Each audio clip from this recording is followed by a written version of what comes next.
scent. I think that would be helpful to people Yes. because it's a Yeah. great paradigm. We could start with that. Yeah, let's start with that. I And agree. then we can follow up with all the rest of the stuff that we have that's a little more fun Yeah. and stuff. Fun and Uh, stuff. yeah, let me find that I have email all my from George. lovely, oh, I'm just so excited with all my lovely pens. I love them so much. I just want to touch them because they make me so happy. Your pens? Oh, I know. Yes, my pens make me so happy. I always forget that you have them. Yeah, like now I'm like, I just love them so. That's awesome. That makes me happy. I It know you makes keep me wanting me happy to. too. Wait, did I cancel it? Cancel what? I think you did. Pens. You Okay, did good. because I'm a little more now into like Different ones? fountain pens. Oh, my dad. Oh, I'll have to get you And some. so, no. That's like one of those things. No. It's like fountain pens are so like personal. Like you No, I gotta know, but he likes like expensive ones. Carrie. Hi, Carrie. How are you? Did I ever tell you the story about my dad and his fountain pen thing with Macy's? No. Oh my God. He With was into fountain Macy's. pens. Yeah, he was into fountain pens for a little while. Uh-huh. And we had a storefront in New York City. So he would go to New York City. Carrie. Hi, how are you? I love Yay. Carrie so much. Okay, go ahead. My New York dad would City. go to New York City for the storefront and he would end up going to Chinatown and getting knockoffs of things. And one of the Yeah. things he'd like to get is Mont Blanc pens, which are very Yeah. expensive. They're like hundreds of dollars. And he had his own Mont Blanc pens because he bought the good ones for himself. So he would take the fake pen and put it in a real box. Oh, yeah, you did tell me about this story. You're welcome to tell the story to the other people if they want to know, but you did tell me the story. Well, here we go. Yeah, he put the fake pen in a real box, gave it to my uncle who thought, I don't need a pen this expensive, and returned it at Macy's, which, he could have got arrested for since it was a fake pen, which he didn't know. He had no idea it was fake because my dad's shady like that. So he came home and told my dad, yeah, I just returned it. My dad was like, what did you say? You did what? And he was like, I returned the pen because it's an expensive pen. I don't need a pen.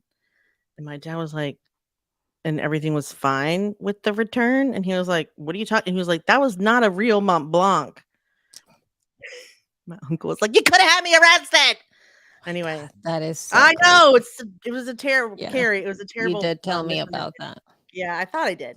You did. Yeah, I remember that specific. There is a specific Mont Blanc that I have been coveting. I'm not going to buy it.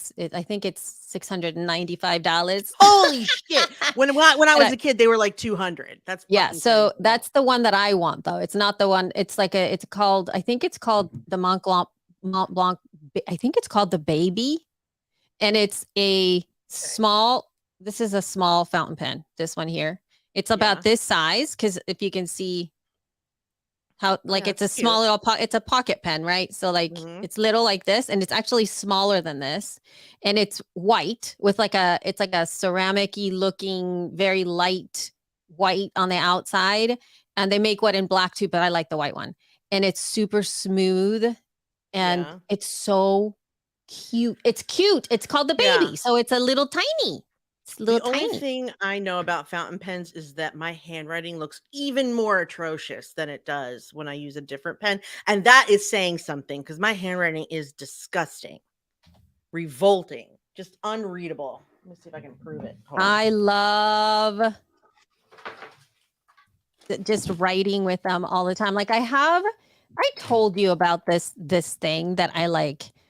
In fact, you know what? I'm going to show you the Mont Blanc Baby because it is just because I can right now and because I'm so into the fountain pens. So I'm just going to really quickly show that because I can, and we are here. Or a pen anywhere near me, so never mind. So hi everyone. We're talking about the Mont Blanc Baby, and this is the Baby. Yep. That's the Baby. Oh, that is very pretty. Wow, that is very pretty. It is the Baby, but then so you can see it right there. Oh no, it's $795. Holy crap. Holy shit. I know, but look at isn't it so, look at how cute. It's so cute. They have really gone up in price. Yes, they have. Yes, they have. So here's the Baby. Mind you, again, I'm not buying this. Please, people, don't try to interrupt, try to say don't do that. Let her have her dreams, God damn it. Yeah, look at how it's beautiful though. I mean, it's beautiful. And It's so this is something. the only Mont Blanc that I've liked because I'm not Mont Blanc is not my vibe. Like I don't have that. I don't have the that's not what I.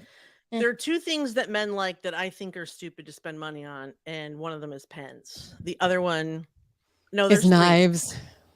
Yeah, knives is another one, and watches are a third. Mm. Why would someone wear a $5,000 watch or up 30,000 when they have a phone that tells you the time that you're always staring at? It's because of the analog nature of it. Like I honestly, at this point in time, I'm Analog so nature. in to the whole fountain pen thing that Yeah. I would sit down and constantly be opening up that Mont Blanc thing and have that be like a dream pen. Like I'd be putting money away so that I can get that pen. Like it was one of those things where I Yeah, just would yeah. look I forward get to it. it. It's something that I would want to get at some point. And I think that there's the joy that it brings me is I love it, right? And it's this I'm not I know it's actually, you know what, that's what it carry part of having hobbies that require you to invest in something like that, right? Is that then you also invest in all of the accoutrement. Yeah, you You need know, a you need case and yeah, ink yeah, and a way to change the cartridge, so gloves for the ink, and like then somewhere pocket to put it. protectors. Yeah, Yeah. and so like then you would know like, oh, if I have this pen, I need to have a little pen pocket thing. Then I need to put it because it's like it's a security device. Like you really would Right. you do have to think about it from all like but anyway, but it would be sort of like you buy a $700 camera or $1,000 camera or a $1,500 camera. You're not just gonna grab that camera and No, you stick it in your bag, right? no way. Right? You would need to put it in a thing and with the stuff and like the lenses and Yes. Yes. and so you do go through the process of investing in all these things when Yep. you have a hobby that's like that. So Yes. all the Basically what you would do. Yes. yeah, Basically what you do with expensive audio gear. Yes. Yes. exactly. Absolutely. And then you would just take it and like there's some You audio just gear stare that at you it. just have here. Like I have my Roadcaster Pro and it stays here in the house. Like I don't take it with me.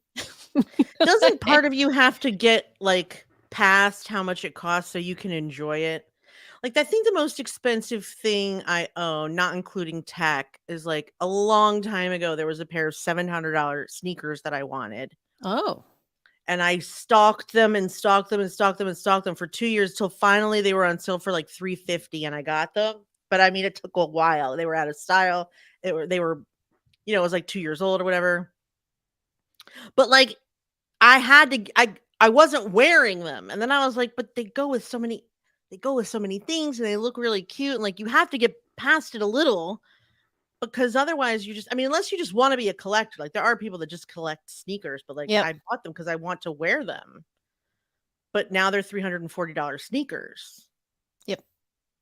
But like, It also, it's like you have to get past that. Like, if you buy yourself a $700 pen or a $6,000 purse, don't you wear it? You would have to, I think that part, whenever you do start to go that route, other than if you have just like all the money, right? Because if you have all the money, then it Right. doesn't Then it doesn't really, matter. it doesn't matter. But let's say someone like everyday type of person like me, where I don't have Yeah. disposable income to be spending $700 on a pen, Right. but so if I think about it from that perspective, you do start to really value all the things about it, as in what's Yeah. the material that it was made, what kind of nib, because I have a feeling that one's probably has like an 18 karat gold nib. Like Yeah, there's probably. there's things that go along It would with have to. yeah, it has all of these interesting things that are part Yes. of, and so if you know those things, then yes, you do Yeah. value it and you feel that it's worth the money, Yeah. right? In the same way with bags, because I have Yep. seen some of those The bags being leather made and and the the leather. yeah. Yeah, like where you're like, wow, this was done by hand. Like you understand Yes. the I understand craft. quality of Gucci and yes, I mean, I get it. It's Yeah. just that But for the everyday person, like nobody, why would anybody, like you would never in a million years do that. In fact, like even with the camera, like I had to get over the fact that I didn't even want to spend over $100 on a microphone because I was like, that's a lot of money. Like, why would I? So that was the first step. You Like, wouldn't. why would I, if I can wouldn't. get something that's under 100 that is pretty much able to do most things, right? Yeah. And then you go through a point where you go, oh, I see why this is valuable. It's like I had the same thing happen with my bike. Like when I was in LA, the first bike that I bought was like an $80 bike from Target or something like that. And it was, and I would ride it. And I would ride it everywhere. And I was like, oh my God, I can still do. And then it completely, broke. And I also got hurt. Like my body got hurt. Like I got a horrible thing. And then I bought myself. You have to spend money on a bike. Yeah, but I bought a $350 at that time, $350 bike. And when I got on that bike, I was like, it's like a car. Oh my God. Yeah, bikes are like cars. You have to spend money or you're gonna crash, basically. Yeah, it was amazing. So I understand that, but still now it's just aspirational. I love to look at pens and imagine. A bike is something you can use every day. A pen is something that you use every day. But I've spent money on an iPad. I mean, I got an iPad Pro like years ago, but it was $1,200 at the time. I think they are still $1,200.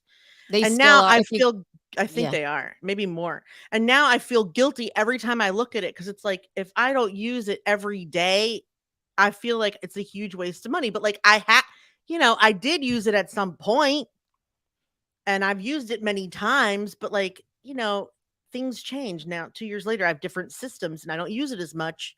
Also, it's just big enough to feel bulky carrying it around. It's a little bit bigger than a notebook, so it doesn't feel like a notebook. So anyway, and it's heavy. Anyway, I don't use it as much and I'm probably going to trade it in, but still oh my God, every time I stare at it, I get upset at how much it costs because I'm not using it. I understand that. I usually just buy the tech once I can't not have it anymore. Where I'm just like, okay, if every time I get in front of my computer or I start to do something and go, oh, I wish I had that one thing. Yeah, then it's time. Yeah. So anyway, let's start. Yeah, we should start recording. And okay, ready? Let me know when to start. When you're ready. Okay, 3, 2, 1, press record. I have done it. We have Hello. It looks like my levels are really off. Am I too loud? You sound good in my ears. Okay. I think when I went hello, it made a big line. Sorry, John. If I blew your ears out, I'm very sorry. Yeah. Off we go. So Cheryl says, "Oh, sorry. Go ahead." Yeah, sorry. I was just gonna put that in there. Go ahead. I use it all the time, knowing I could probably do the same. No. Phones are separate. Yeah. Just because you could deal with less of a phone doesn't mean you should. What it means is that you're not using your phone to its full potential, and I can help with that because I have like 400 apps on my phone. I have used it for I have used it for things you don't even know that you could use it for. I've measured rooms with my phone. I have figured out how to send secret messages to people that no one can read. What else do I do? I didn't even have it on. Oh wait, yes I do. I mean, besides just playing games, it helps me go to sleep. It helps me time, like when Isaac's supposed to get off his iPad before bed. I've done full shopping experiences for this bar mitzvah that's coming up this weekend that I'm going to. I bought myself and my son full wardrobe with shoes, socks, everything on my phone because I don't like to carry, because I use a desktop here and I don't like to carry my computer everywhere. It's just too bulky. So I would say, Cheryl, that perhaps instead of feeling guilty about your phone, you should just utilize it for more shit and get rid of other stuff that you're doing. I don't know what else. Maps. I have to GPS. Use it for everything. What I have to say in terms of as a content creator, the iPhone is possibly single-handedly the the most important thing that you could own already if you have the disposable income or if you could afford it.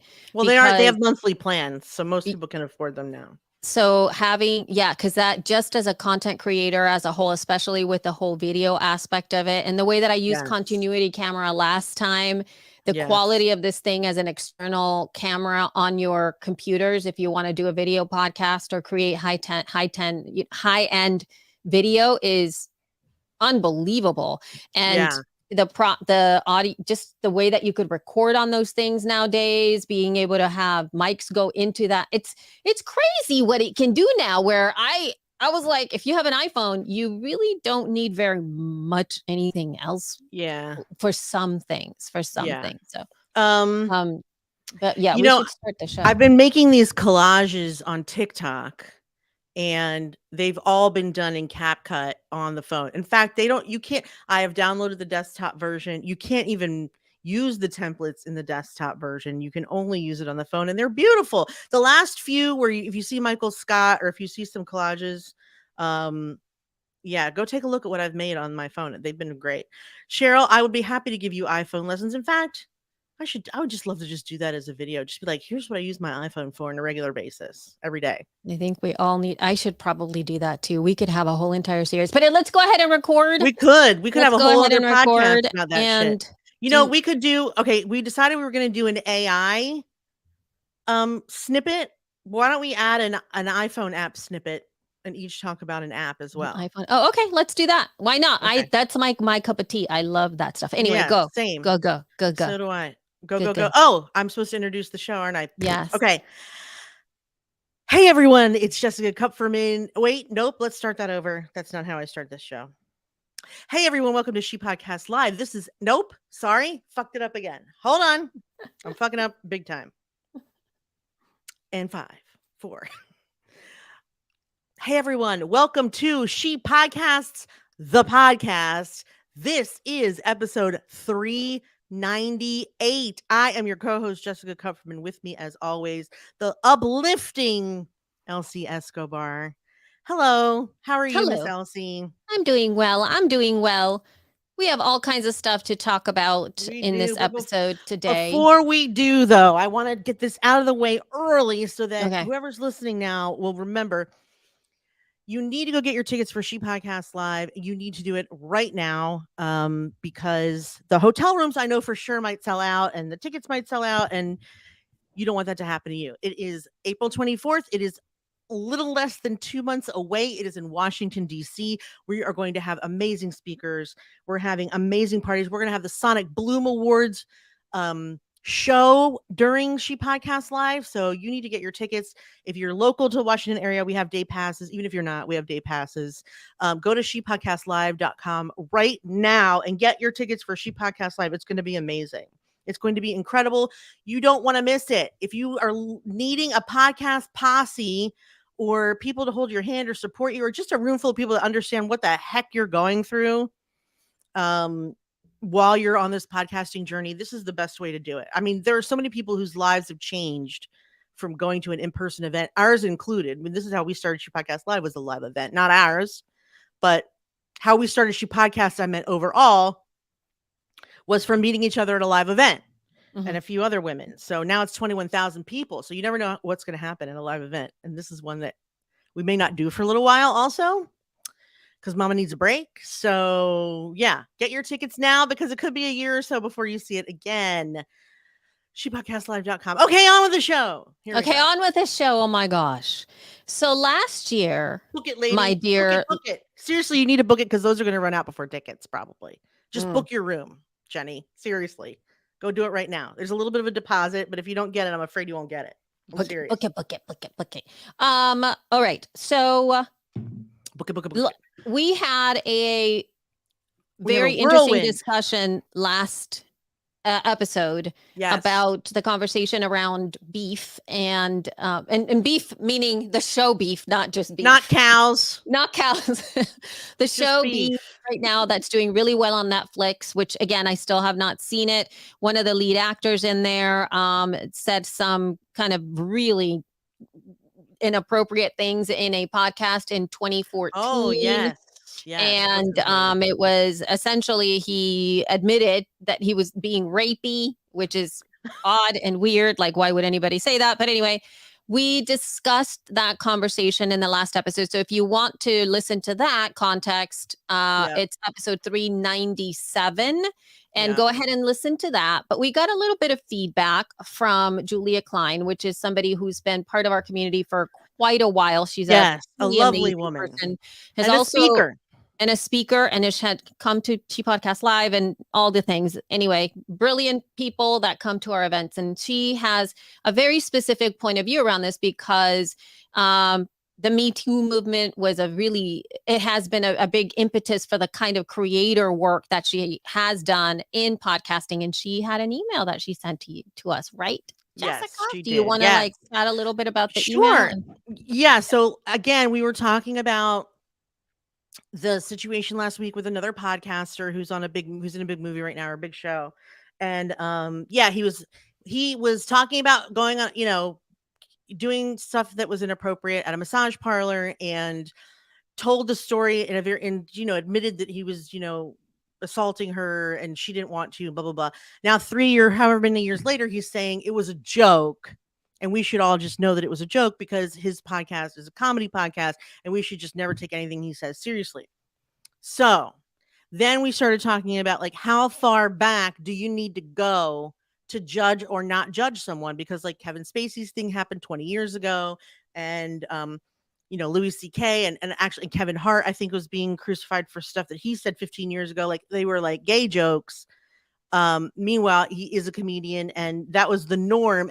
And comedians, I feel like, I don't want to say they have different rules, because it's not nice to tell demeaning jokes, but I am saying that, like, sometimes, like, Lisa Lampanelli, like, she was called the Queen of Mean, and, like, she would tell jokes about whoever was in the crowd, so you were not safe regardless of what you look like or who. Anyway, so Julia was kind enough to send us a list of how to tell if someone has changed. There's a series of questions to ask as to whether or not this person should be what I'm calling crucified.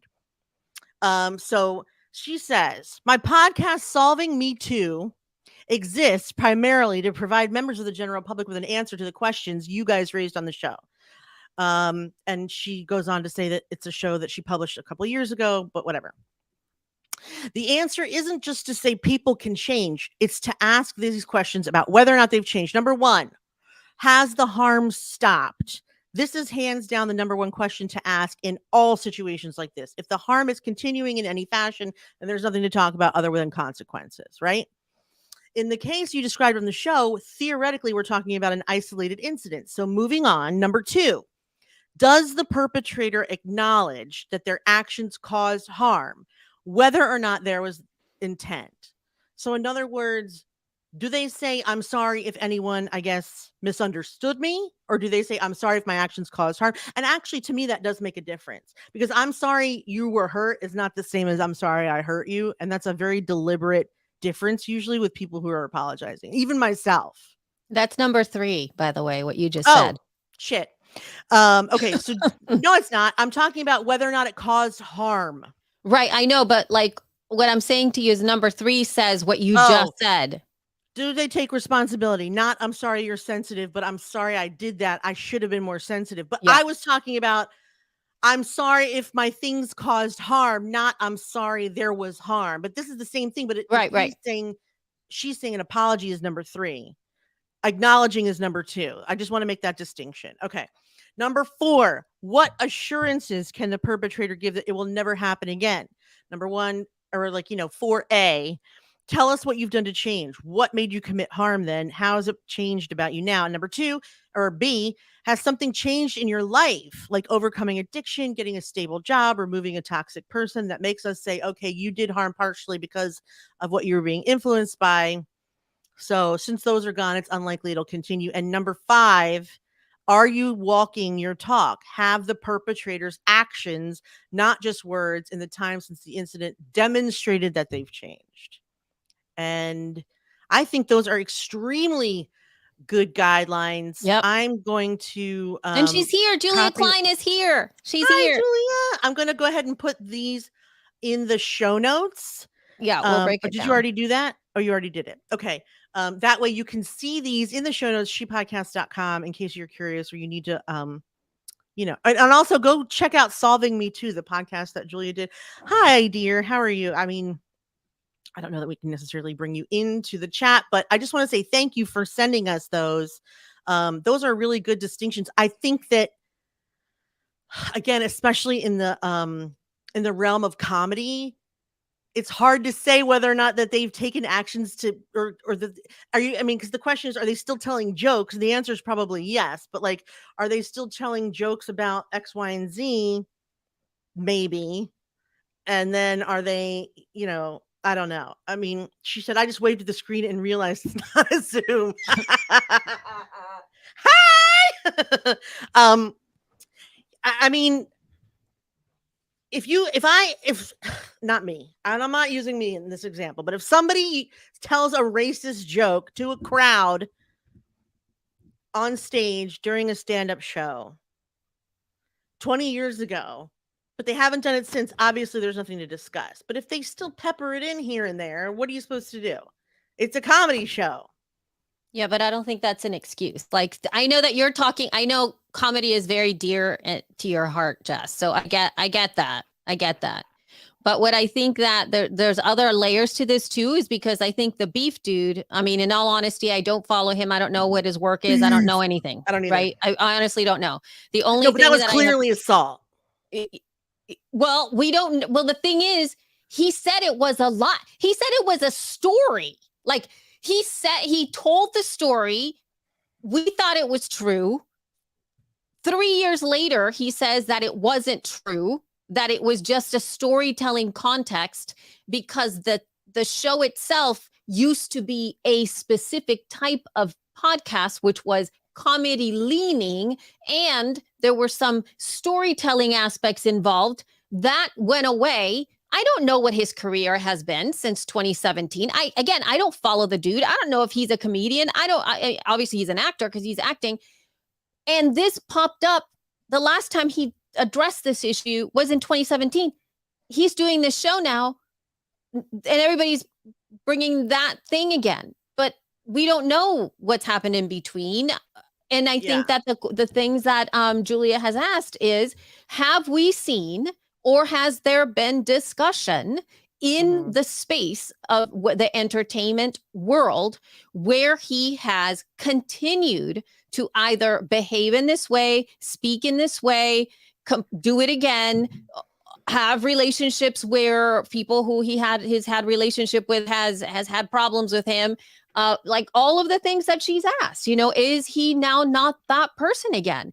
And I haven't seen him talk about it. I don't know what it sounds like. When you read people respond to when you read responses, sometimes reading the responses doesn't bring the nuance of actually having an interview with somebody and what they look like in conversation around the issues. All they'll say is like, you all should forget about that. That was in 2017.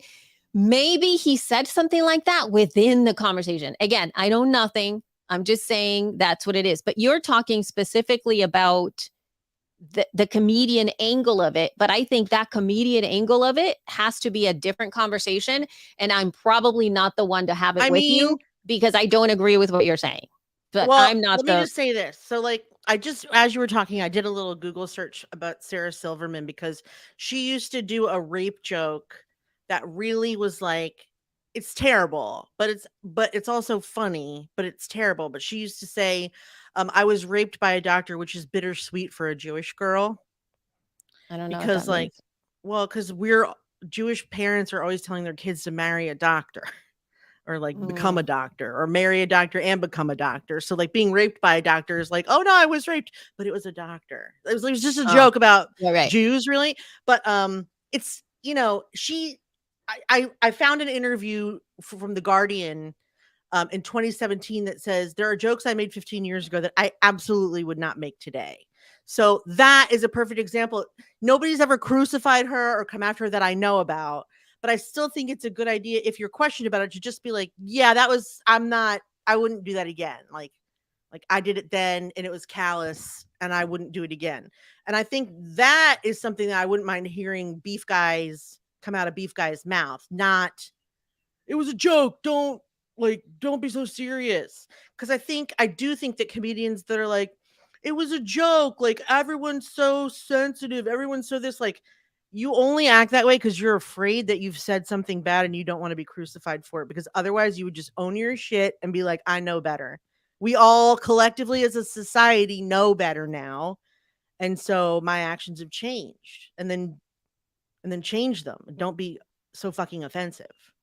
Right. Right. And You can still then be Julia just says the question is, did the words inflict harm? Some would say it did. Some would say it did not. That's the challenge.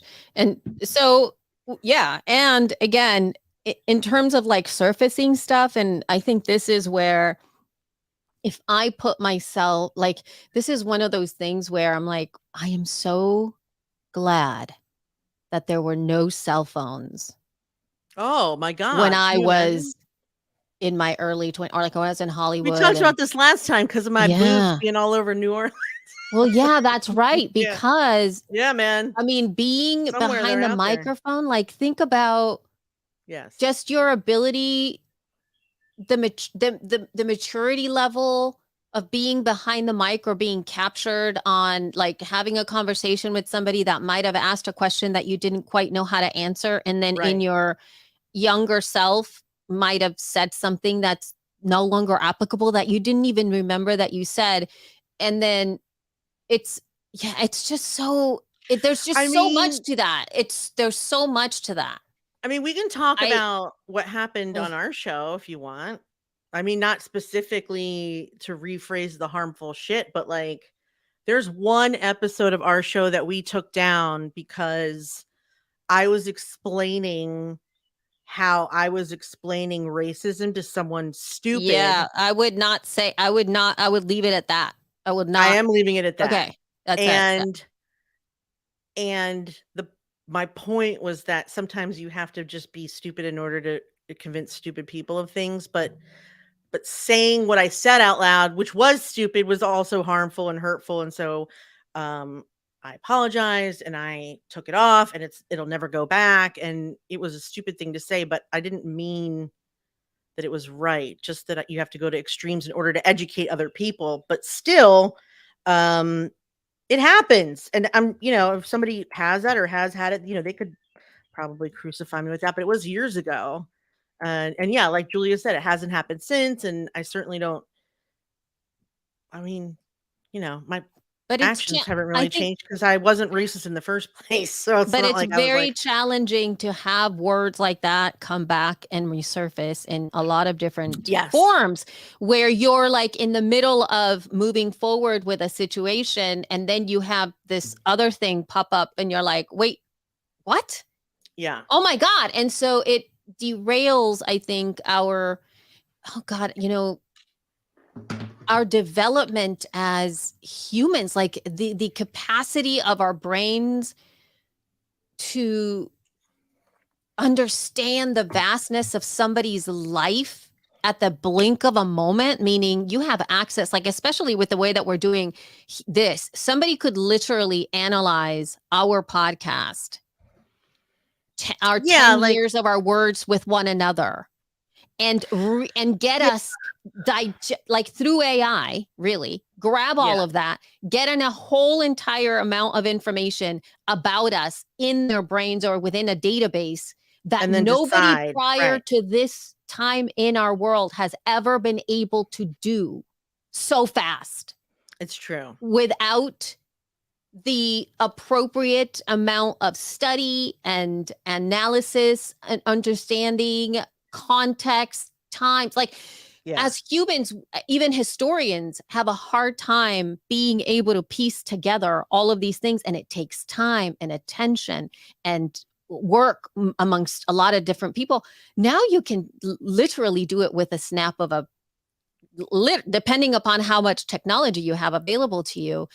And our brains, I don't think they've never had to do things like that. So I think it does pose it's other tricky. issues. It is tricky. Like, part of me feels like no one should be judged or crucified for anything that they did, like, I mean, obviously except for crime, anything that they did like yesteryear, because our society is constantly evolving. Like, I also, like, when I was in first grade, if I would get in trouble for talking, the timeout chair was right next to the teacher facing the whole class. It was public humiliation.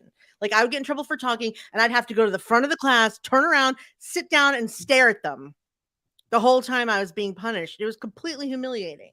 And like, that would never stand now. Also, kids used to get beaten in school with objects, wooden objects. That would never happen now. But so what do? Close the school down because they beat someone 40 years ago? It's ridiculous. You can't go back now and pinpoint every problematic thing, because our society as a whole was problematic and is now and will be tomorrow and in 5 years and another 5 years. So like, you just have to move forward. I think we can. I mean, I just feel like there's a group of people that are constantly trying to find stuff about you to crucify you with that happened before, when our society, no, it doesn't include assault, murder, crime. No. Of course they need to pay for their actions. I'm talking about like, I mean, I guess I'm not talking about sexual assault. I'm talking about like, yeah, I mean, maybe, all right, sexual assault in the sense that like, your boss pinches your ass. Our society was very, I mean, yes, it makes everyone uncomfortable. No. You're right. She's saying, does that include assault, murder? Do people need to pay for some actions, no matter how long? Some say yes, others argue for forgiveness. Again, it's like you said, like, are they continuing to be a pig? Because if the answer is yes, clearly they need to be crucified.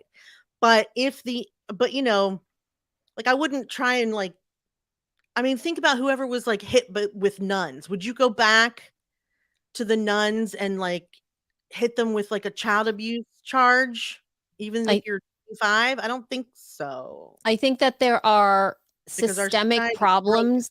Right. Jess, I think that there are systemic problems, and there are cultural, very unaligned issues, and possibly very incredibly harmful things that were allowed through through the world, right? And institutions that had these intrinsic values, or like the racist history of the Catholic Church in so many different ways, and the colonial history around the Catholic Church is its own thing.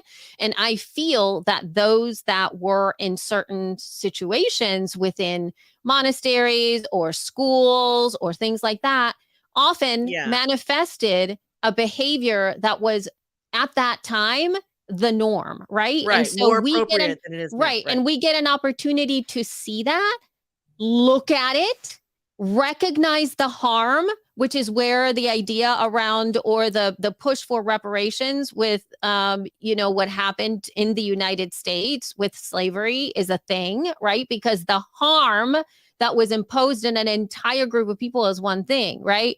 But we're not like what you're talking about is not, we're not going back to that one nun that did that one thing, right? But I think that what I'm bringing up here is that, and it doesn't necessarily, yes, it is the access that we have to also the privacy of human beings going through their own complex lives and recognizing their behavior. I'm sure we've all made a choice. Yeah, but Julia's specifically calling out violent perpetrators, and I do think they need to pay for their crimes. Violence, right? Yes, but that line is not as blurry to me as, just like she said, systemic societal norms that right. Also, I just want to end this conversation, if we could, on a silver lining. Okay.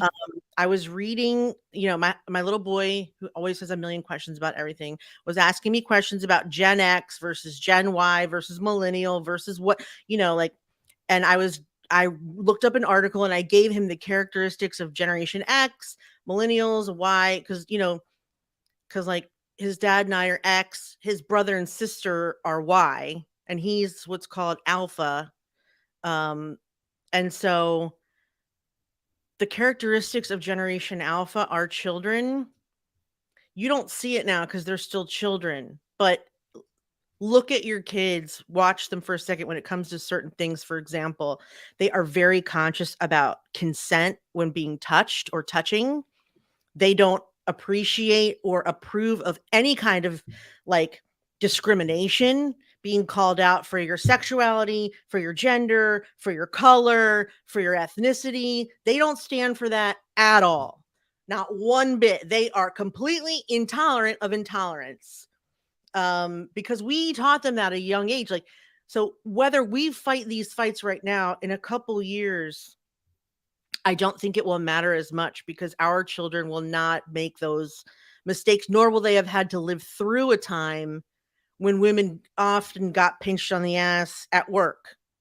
That it will not be a thing. They will not perpetrate that crime unless they're like violent criminals. Like, I could be wrong, but I don't think the 8-year-olds of today are growing up to be the sexual assaulters of tomorrow.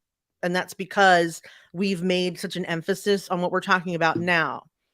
But I do think that like going back and digging through to try and find any racist or sexist thing that someone said is a wasted, like just focus on your kids and what they're doing right and wrong and teach them the right and wrong thing. And that way we'll have a society when we're older that we built, that we appreciate, instead of, I don't know, instead of constantly trying to like get one over on someone and ruin their life. That's all. That's my, I mean, don't you think, Elsie, you have, your kids are a little older than mine, but like, wouldn't you agree that they're much less forgiving about, what are they called? I don't want to say discrepancies. Yeah, no, I understand what you're talking about. Yeah. I have issues with what's happening in society right now, but I mean, when it comes to some of these things, I think that there's a lot of stuff that they are great at being able to see and determine on their own, and the advocacy that they can do for each other and the way that they deal with one another is very interesting, and the fact that they recognize so much vocabulary terms and understand these concepts that I didn't even know existed, even though they might have been happening around. It's all such a good thing though. Yeah. It knowing is what non-binary is, no, you know, like, and knowing all that stuff and wanting to know it too. Like, he asked me such a hard question yesterday and I didn't even know how to begin to answer it. He said, he was asking me about the difference between, you know, a they, you know, like gender and sexuality. That part was easy to explain. But then he was like, well, what if, you know, it's confusing. He was like, well, what if someone, well, first he wanted to know what kind of genitalia they had. Like, I guess he thought there was like a mix happening where like, if you're non-binary, you have like part vagina and part penis. I don't know.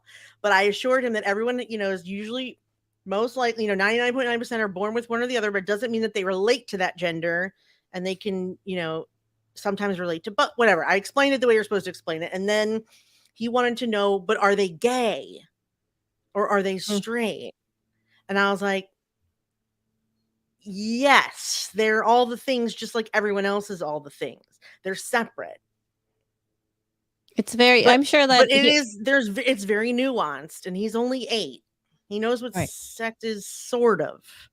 Yeah, so but I think that it's he'll understand at some point, and I think a lot of us are also in that realm of really wanted to know, understanding like, all the things. And I mean, but I just mean the fact that they're like, I mean, I would never have asked my parents something like that because I didn't even know that shit existed. So I'm happy that he wants to know. I'm happy he wants to get it straight in his head.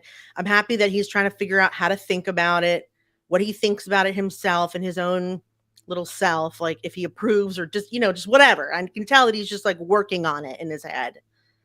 And he's had counselors that are non-binary, and I don't know how the conversation got on this. The point is, I like to think that our children are more tolerant than we are, and I look forward to when we're not having to dig this far into people's pasts, because the adults will be already just naturally know how to behave like human beings.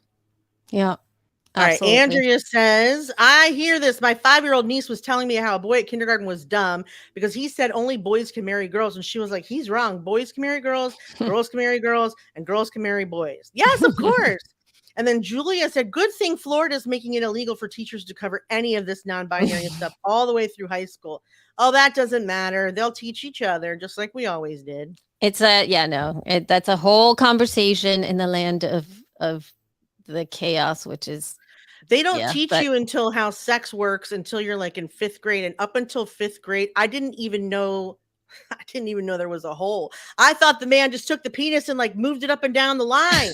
Oh, yeah. It's my own body. I had no idea until I was 10, you guys. Nobody told me. I wasn't covered in. So hey, listen, I don't even want to go down that. Yes. Not covering that in school is they'll teach each other. Don't worry about that. We can teach them. They can teach each other. It's the access that these kids have to all the other things that are not related to school is what's got me the most worried, actually. But the internet and shit. Yeah, I know. Yeah, all of the stuff. But speaking of that, there at some point, I know that you also disagree with me. I don't want to talk about this though now about AI stuff, but I've been really thinking about AI stuff. But we're going to talk about it from the perspective. I don't disagree. I rarely disagree with you when it comes to tech shit. Just explain your. No, I'm not going to talk about that right now. We are going to talk about. Now is the time of sprockets when we dance. Now is the time where I just want to talk about how cute my new camera is, which is powered by AI. How cute I am, and I got all excited. Oh, right. Because you are cute. So I got a new camera, folks. I'm using it right now. This is called the Insta360 Link. And there's a very specific reason as to why I got this camera. So I got this camera because I'm going to be traveling a lot during the summer. And I have been, video has been very top of mind with the majority of aspects of the job that I've been doing lately. And I needed to have something that was above a webcam vibe, like just the internal webcam. And then the one that I did buy, the ones that I have bought, they left me wanting a little bit more. And so this is the Insta360 Link. It is not an inexpensive camera. But it's quite phenomenal. When I did as much research as I did with other content creators that were really centering video, the Insta360 cameras as a whole kept coming up. And this one specifically is a camera for a computer, right? So it's for the computer. And it's got these built-in ways to be able to make it follow you. So if I had it turned on, I can have this little camera follow me anywhere in the room. It can move with me at any time. It can also really focus on if you're doing a presentation behind you. You do these hand signs, which I'm not going to do because I don't want to do it right now. Might do it. You do hand signs and it automatically can read what you're doing and it focuses on you. It goes on the whatever thing that I'm writing, the whiteboard that I have behind me. It does stuff like that. Ooh, that's fancy. You so can it does this? Yeah, it follows you. If I have it on me, it'll do it. It'll automatically refocus on you if you want to do it that way too. And it is really, really small. It is like the camera itself is about this big, y'all. It is like super small and cute. It looks like a little baby, like a little baby R2D2. Like I have this, I took a video of it and it moves around. Like it does like all this like weird stuff. Like if you put it on there and and it also shuts down all on its own. It is phenomenal. And also it can do a if you put tripod, you can put it on a tripod. It looks like you could put it on a tripod, but you can also have it look at the desk. Like it has desk mode for it, overhead mode. You can make it do that as well. Awesome. And I can actually adjust it just based on an app that it has in here, and it's like it's super easy. It's got a little gimbal control thingy, and I can move it back and forth and like make it fairly close, the positioning. I don't want to do it too much, but it's like ooh la la la la. Ooh, No, that's not like something super unusual for cameras to be able to do now. but But through your computer, it is like I have this Sony camera that I can't yeah, this is all in the make it do computer for stuff. sure. I And can't make it do anything through my computer. That's so much handier and it's so much cheaper. I can see the autofocus of it. That's got streamer remote. And, and I can also record, and I can do Instagram reel size stuff through this computer. It automatically will crop it for you if I do that kind of stuff. So I'm super thrilled with it because this is a to go type of a thing, and it's super light and cute and small and not. So again, for me, I was thinking portability. I need something I can take with me and looks as good as it does now, and it's amazing, and it actually can stream in 4K, so the quality of this thing is unbelievable. Amazing. So I wonder if I wonder if it's better than the studio display. I mean, it's already better in the sense that you can put it in different modes so it can see what your hands are doing, right? Because obviously a monitor camera isn't going to be that flexible. I mean, I guess if the monitor is not even that flexible. So, but like, I wonder if it would be like a good backup, or if it's like not as good as the one that comes with the studio display. I don't know if you have it actually the studio the built-in cameras, from what I've read from everybody in the Mac community, and you're welcome to read all of this stuff up, is that they are deeply disappointed by the quality of the internal camera of every single webcam in all of the Macs. So there is no even Mac the newest out there. one. I think even the newest, good. Even the newest one, they said that it is not up to par with some of the cameras out there, particularly the iPhone, right? So if you're going to be using, if you already have an iPhone, might as well use that as your external camera. But most folks are not happy with the cameras that are built into the Macs right now. And especially since even the MacBook Airs and the MacBook Pros that have just come out with the M1 and M2 chips, the camera has not been updated, really, not to the extent of some of these other ones.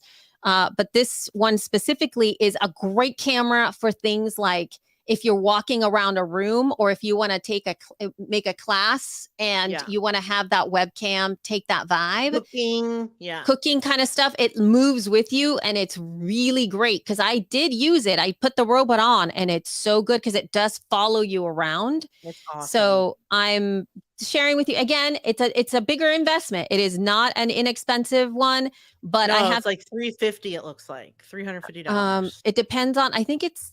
Yeah, I got it for $280 something without a stand. So I think it's $3 something if it comes with the little, you can have a little stick. You don't need the tripod. No. All cameras will fit on any tripod. I mean, the iPhone won't, but anything that's a camera, they all have a universal screwer honor that goes with every tripod. So don't feel like you have to buy the tripod of the thing you buy, because tripods are like $20 on Amazon. It's silly. It's but this yes, one right you're right. now, It's $300 though. It's $300. That's what I found. Yeah. So I've been really happy with it. I'm actually very impressed with it because, like I said before, I do own, the Logitech 3950, which is probably the best upgrade that you can still get for about $60, which is great. I also had the Elgato Face Cam, which is about $129, and I did not like that camera. I tried to use it so many different times because I've heard such good stuff about it, but it just never worked for me. And then finally I was like, I can't use either one of those cameras. I don't know if I'm going to take my Sony with me when I'm on the road. So I'm like, I think this is a good. It's too fragile. You're right. Yeah. And so this one is small, compact, and I have the option of also using my phone on the road too. And so these cameras, to me, I think that they've solved the problem that I was looking to solve. And it's why I invested in it. Does the Insta360 have a remote, or does it have to be attached to your computer in order for you to fiddle with it? You know what? You can fiddle with it with your hands. Like I said, if you want to zoom it or move it, you can make hands gestures. I have all that stuff turned off because it moves. Like every time I go like this, it'll start to reset its own thing. So, but you if do it's on have a tripod and you turn it on, you can just go whoop and it'll grab you. you don't do have a to thing. like hit. You have to go like this. You do a gesture. You do a God, gesture. that's so cool. Oh my God. Just put it on my desk. And it That's zooms so cool. Yeah. So it like does the stuff with your hands. And it is the AI is built into it. Like I said, it is super smart to readjust. I've turned every single robot setting off right now because I found that it kept doing that. I was on doing a show and I got myself in frame and then I hadn't turned that off, and every time that I moved, it reframed me, and I was like, that's weird, dude. That's so stop weird. doing it. So I had to turn it off. But other than that, though, it's very, very cool and it's super cute. Next question. Have you been able to play with, because I know now you have more than one camera. Have you been playing with like camera 1, camera 2, camera 1, camera 2? Yeah, because I have Ecamm. I have Ecamm Live, and so I have them all set. So you can just wait. But as you're recording, can you do it? Jump cameras? Yeah. Or can you just do it? Or do you have to do it in post? No, I do it like in Ecamm. I can actually record that's right. Camera A, camera B, camera C, and then it gives you a together file, as in like the whole thing as I'm switching. And it also records separate cameras if I want to. Not all the time. You have to pick it. And then if I want to have separate cameras, it will record separate cameras. So I have the 2 angles for post if I want to do that for post. So I'm with Ecamm, and it makes me super stoked to be able to. That's amazing. You know, I have to get one now because you have one, and I like to play with the toys you like to play with. It's like, yeah, this is a really good. I'm very impressed with this little camera. I would. Yeah, but again, it's a use case though. You know what I mean? It's not an inexpensive investment, and you have to know, like, why do I want this, right? Why am I doing this? Number one, part of my job right now is creating a lot more video. The end, right? And being able to have the highest quality video, regardless of where I am, is like of utmost important to me. And so this has to do. Portability is also another really important thing. Are there cameras that are not this small and cute? Yes, but I also need something that I can put in my bag and it's not going to make it super, super weighty. So that's also another reason why I did this. And the expandability of it, it's really great to be able to have both of those things. So that's why I got this specific camera. If you're not doing that, you don't need to, right? If you have by the way, the iPhone, again, I've been testing the iPhone. The iPhone is doing so good. So you have to see, like, do you want to have both? Like what? And so I mean, anyway. I like having all of the above. All the I want them both. It is, but it's super cute. I really love it for that. And sticking to the AI conversation here, there are some tools that are coming to podcasting specifically. And I know that there's more than the ones that I'm going to mention right now. By the way, this is not a comprehensive list, for God's sake. But there is another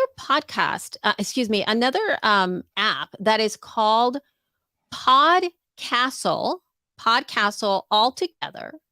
And what it does is it simplifies audio editing for you, kind of like the way Descript does it for you.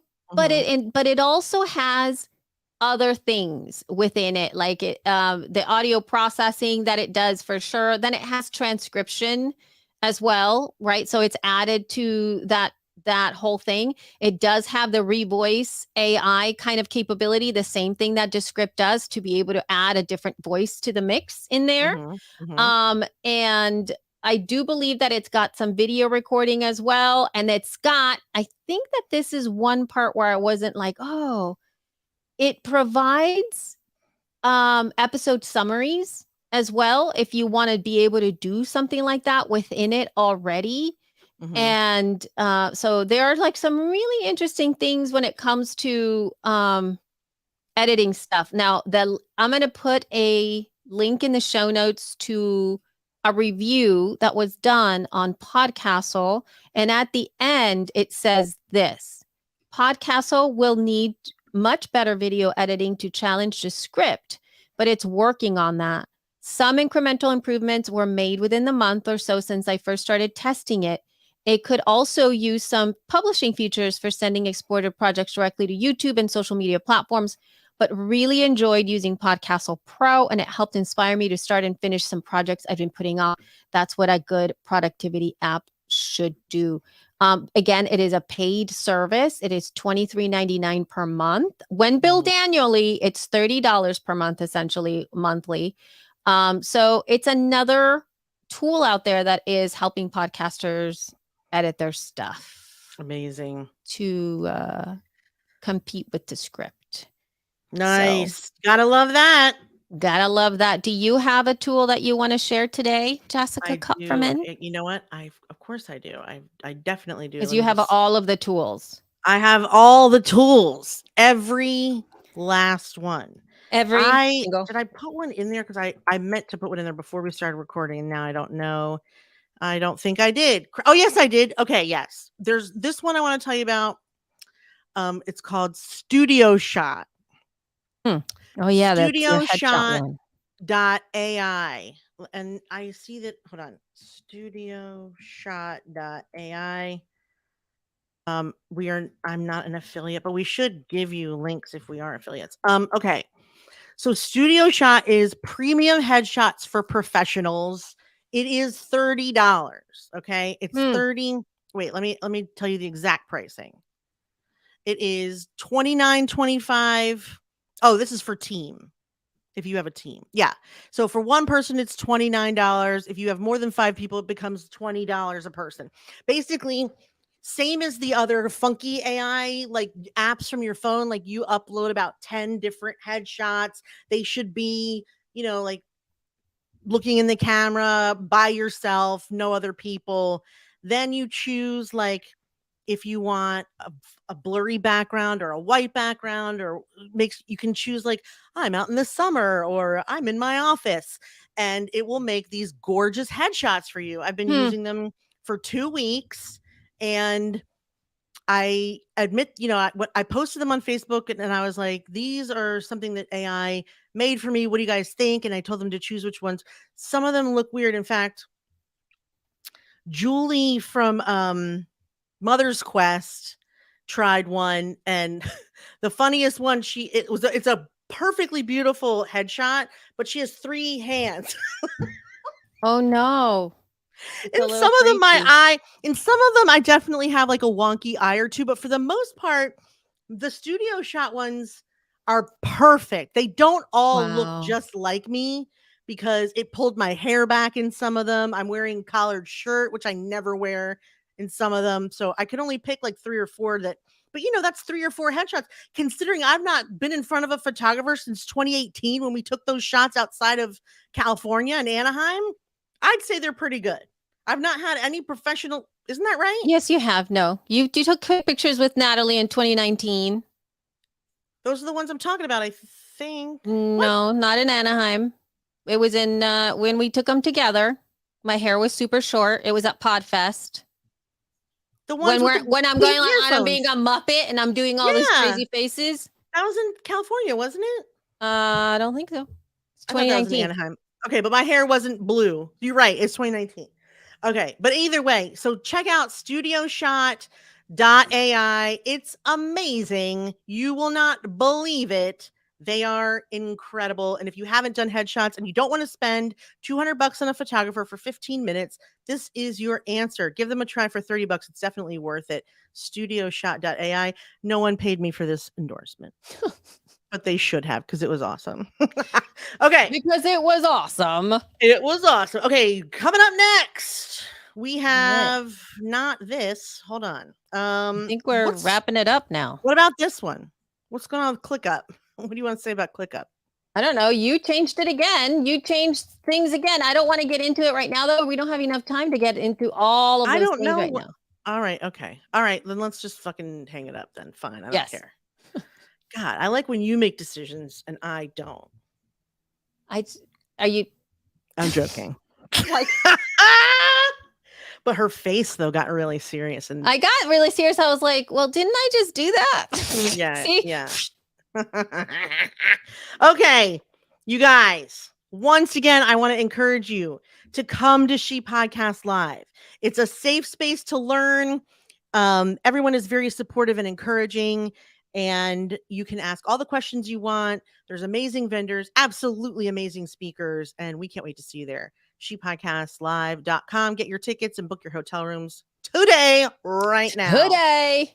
Okay. Otherwise, thank you so much for being with us live, and thank you so much for listening not live. You can find us on Facebook, Twitter, Instagram, Pinterest, TikTok at She Podcast, and you can go to shepodcast.com to find our show notes, our links from today, all the tools that we've been hanging out with. We forgot to do an app, but we'll get to that next time. We'll do our favorite app next time. We're going to do an app review now and an AI review in every show. We can't forget. This is us saying it so that I don't forget. Okay. Thank you guys so much for being with us again.